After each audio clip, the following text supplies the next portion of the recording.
નમસ્કાર, સીએનબીસી બજાર પર આપનું સ્વાગત છે અને આપ જોઈ રહ્યા છો પ્રોપર્ટી ગુરુ. હું છું ઝરણા અલકંટી.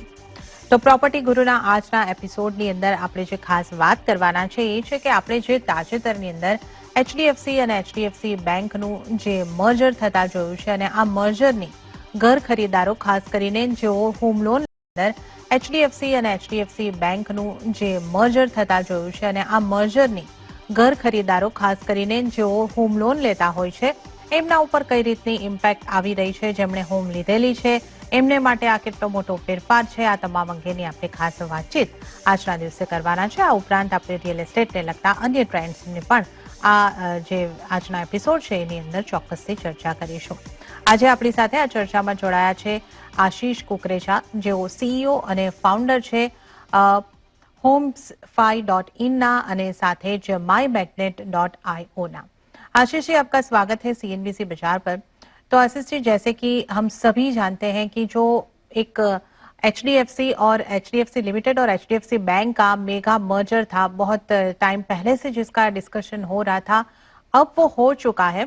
पर काफी जो घर खरीदार है उनको बहुत सारा कंफ्यूजन यहाँ से हो रहा है और हमारे पास भी ढेर सारे क्वेश्चंस आ रहे हैं. तो हमने इसलिए एक खास शो आपके साथ प्लान किया है. तो बेसिकली ये एक जो एचडीएफसी लिमिटेड में जो अपना घर के लिए होम लोन लेने जा रहे थे, वो एक नॉन बैंकिंग फाइनेंशियल इंस्टीट्यूट था और अब ये प्रॉपर बैंक के अंदर एचडीएफसी बैंक में वो शामिल हो चुका है. तो क्या सबसे बड़ा चेंज रहेगा जो यहाँ पे लोन के ग्राहक है उनके लिए, जो घर खरीदार है उनके लिए?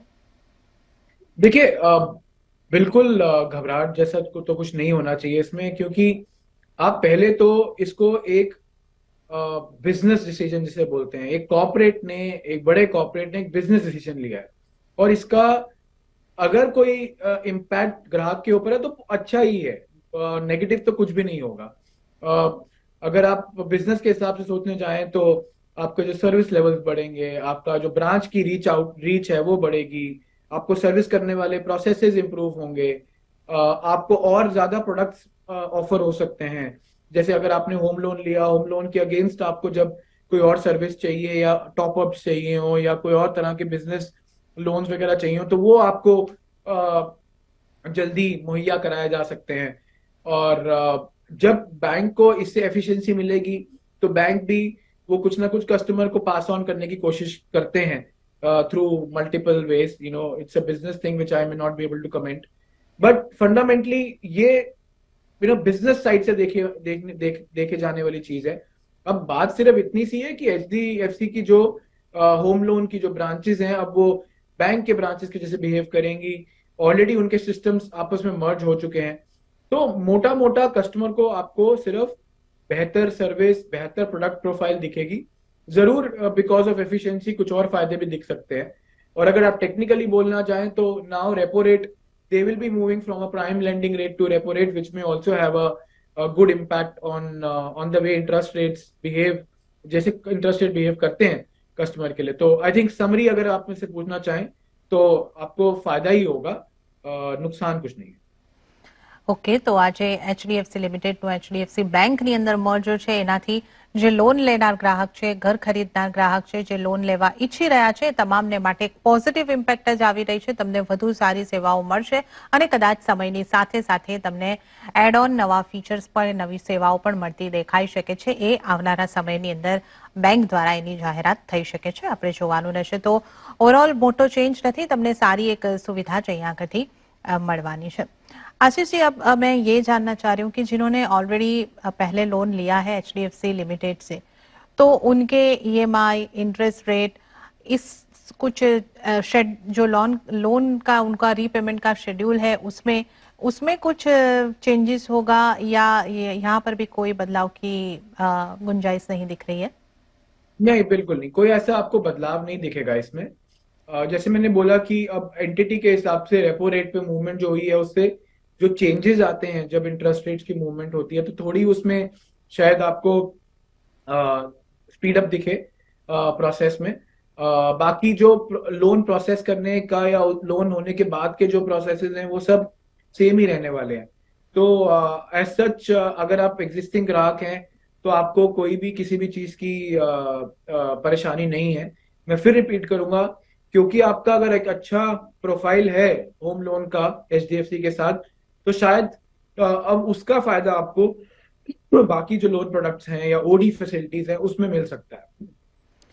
ઓકે, તો તમારા ઈએમઆઈ કે જે શેડ્યુલ છે એને લઈને તમને કોઈ ફેરફાર અહીંયા આગળથી નથી જોવા મળી રહ્યો, અને જે ઇન્ટરેસ્ટ રેટ છે રેપો રેટ્સની સાથે લિંક થતો હોવાથી જે ઇન્ટરેસ્ટ રેટના બદલાવ છે એ ઝડપી અહીંયા આગળથી લાગુ થશે.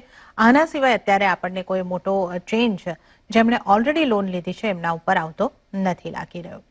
आशीष जी, अब ये भी जानना चाहूंगी कि जिन्होंने ऑलरेडी लोन के लिए अप्लाई किया था इस मर्जर से पहले, पर उनका डिसबर्समेंट बाकी था, तो उनके ये इनके लिए क्या अभी बदलाव होगा और उनका ये आगे का प्रोसेस कैसे होगा?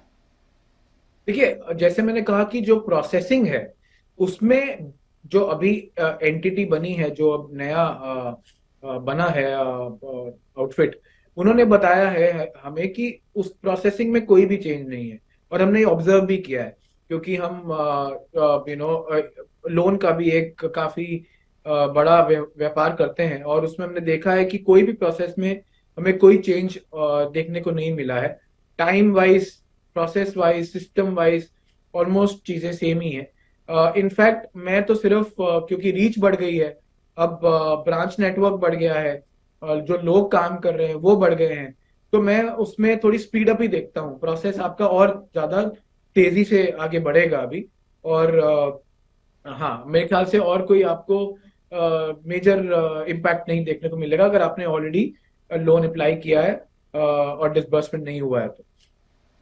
ઓકે, તો જો તમે લોન અપ્લાય કરી છે અને ડિસબર્સમેન્ટ નહીં થયું હોય તો પણ તમારે માટે ચિંતાનો વિષય નથી. જે રીતે શક્યતાઓ બનતી લાગી રહી છે કે તમારું ડિસબર્સમેન્ટ હજી વધારે જલ્દીથી થઈ શકે, કારણ કે અહીંયા આગળ હવે બ્રાન્ચની સંખ્યા હોય કે જે કર્મચારીઓની સંખ્યા છે એની અંદર પણ વધારો બંને એન્ટાઇટી મર્જ થવાથી થઈ રહ્યો છે. તો આ એક all in all win win situation છે જે લોન ગ્રાહકો છે એમને માટે બનતી દેખાઈ રહી છે.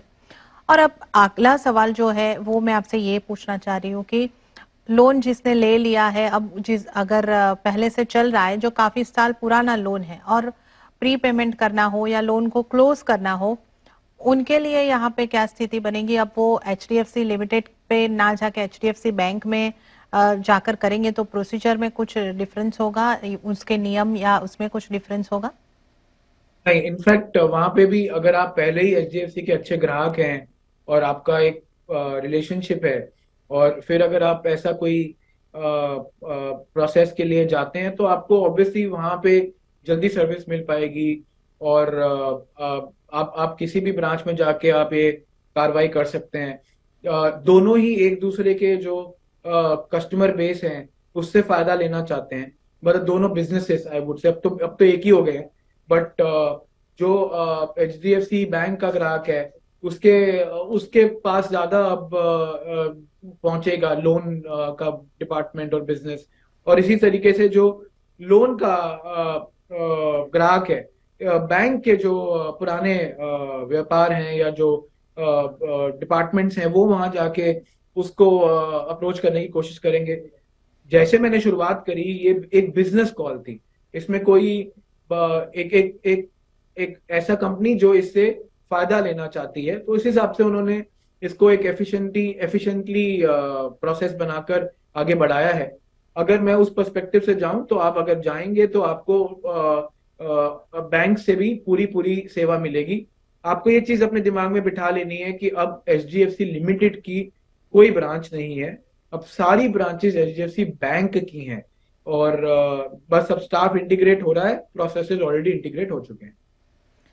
ઓકે, તો આ એચડીએફસી બેંકના મર્જરની આપણે અહીં આગળથી ખાસ ચર્ચા કરી છે, અને હું આપણે ફરી એક વખત જણાવી દઈએ કે આ મર્જર બાદ આપણે જે રીતે જોઈ રહ્યા છે કે આ સૌથી વધારે વેલ્યુએશન ધરાવતી બેંક આપણે બનતી જોઈ રહ્યા છે, અને વિશ્વની સૌથી મોટી બેંકની અંદર પણ ચોથા ક્રમે હવે આ બેંક આવી રહી છે. તો જો તમે અહીંયા આગળ તમારી લોન છે, લોન લેવા માંગો છો, તો તમે એક સારી બેંકમાંથી લોન લઈ રહ્યા છો અને તમારે સારી સેવાઓની અપેક્ષા અહીંયા આગળથી રાખી શકો છો. કોઈ મોટી ચિંતાની તમારે जरूर नहीं लागी रही.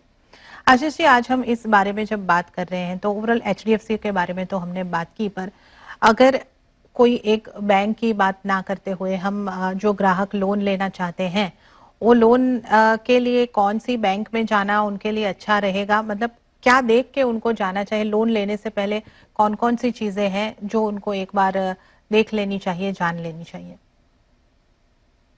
देखिए, सीधी तरीके से अगर हम समझें तो सर्विस लेवल्स जो हैं वो अलग अलग, जो सर्विस लोन प्रोवाइडर्स हैं उनके डिफरेंट हैं। तो वो समझना बहुत इंपॉर्टेंट है, बिकॉज ये एक लंबा रिश्ता है। आप बहुत सालों के लिए लोन लेते हो, तो आपको ये जरूर है कि आप ये देखना चाहते हो कि रिव्यूज कैसे चल रहे हैं, क्या फीडबैक आ रहा है। जब छोटे छोटे रिक्वायरमेंट्स हैं, आप प्री पे कर रहे हो लोन को, या फिर आप टॉप अप ले रहे हो, या फिर आप जो भी आपकी ओडी लेने की फैसिलिटी में जा रहे हो, तो आपको क्या, किस तरीके की सपोर्ट मिल रही है, किस तरीके की प्रोसेस है, वो आपको जरूर इवेलुएट करना चाहिए। साथ साथ ये भी देखना चाहिए कि जब भी ब्याज दरों में बदलाव आता है, तो कौन से ऐसे बैंक्स हैं जो टाइमली इसको रिस्पॉन्स दे पाते हैं। क्योंकि एक यूजुअल कंप्लेंट रहती है कि बढ़ाते वक्त तो जल्दी बढ़ाते हैं, घटाते वक्त जरूर टाइम ले लेते हैं।